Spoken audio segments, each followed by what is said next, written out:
Hi friends, hola amigos. Yesterday I was working analyzing the balance of a game-based learning system which is called Zombiology, a Spanish initiative based on David Hunter's ideas on using zombies to engage kids on acquiring new knowledge, in this case biology. And I was using the gamification toolkit, okay, see it, by Victor Manrique, and the Jesse Shells deck of lenses, okay, which I recommend you to buy because they are great tools for gamification design, also with story cubes and game seeds. And okay, I'm drifting here. I thought that there are lots of things, lots of ideas we can learn from playing games. So as you can see, the title of this video was a tricky one.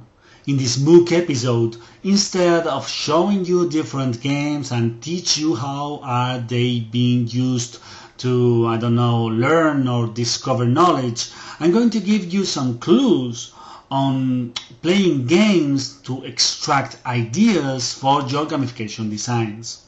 For those of you looking for examples of game-based learning, there are lots of websites and blogs and articles to talk about this topic. I recommend you to play games like Foldit, Cap Odyssey, Cargo Dynasty, Code Academy, etc. But here, I insist, I prefer you to give you at least 2 tips related with playing games that I think it would be useful for gamification design purposes. First of all, most games are mirrors of reality.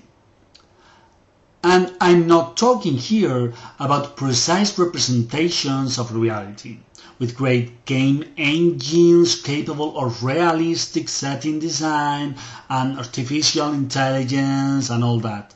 No. Games in the 80s and in the 70s were also capable of generating experiences and strong emotions and engagement in the users. So, if you play a game and you want to get some skills useful as a gamification designer, forget about the aesthetics, at least in the first stages of the analysis.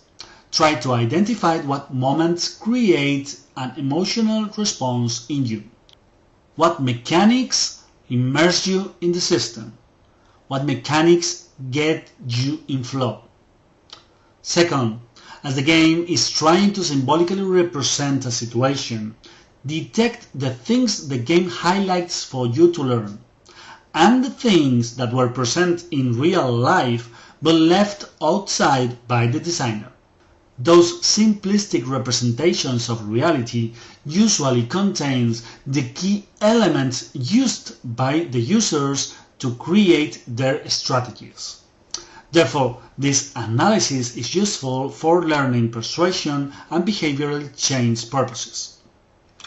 Are you able to replicate these representations outside the game? I think all situations in your life can be analyzed using the same elements available in a game. If you're able to identify what things make gameplay amazing, surely you can tweak some elements in real-life systems to improve them using that same philosophy. And third of all, I also recommend you to play not only video games, okay, you can continue playing video games of course if you want, but I'm talking here about playing board games, role-play games, multiplayer location-based games, alternate reality games, and so on. Why? Should gamification designers be game designers? No. You don't need to play games to be a good gamification designer. But I feel there is a strong reason to play physical games. They are not technology dependent. And I know, of course, that board games could use technology, and pawns, and boards, and cards are some kind of technology stuff or platform stuff of the game. But usually, this type of games doesn't have a device that calculates and applies all the rules instead of the user. The player needs to understand the system, the rules within, and the mechanics to be fluent and efficient when playing the game.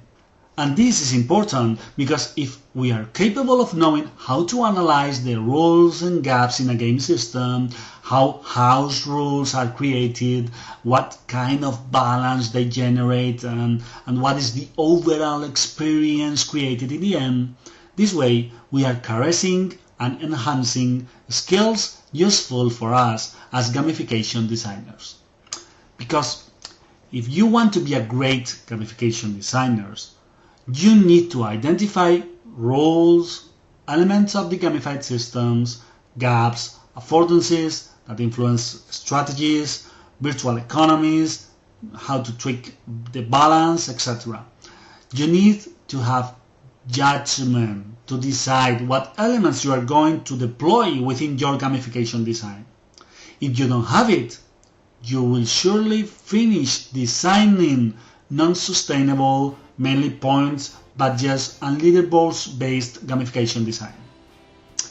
So, friends, amigos, there are a broad range of games outside, with different levels of complexity, cooperative or competitive strategies, historical settings or fantasy or sci-fi, time needed to play one game or other, I don't know.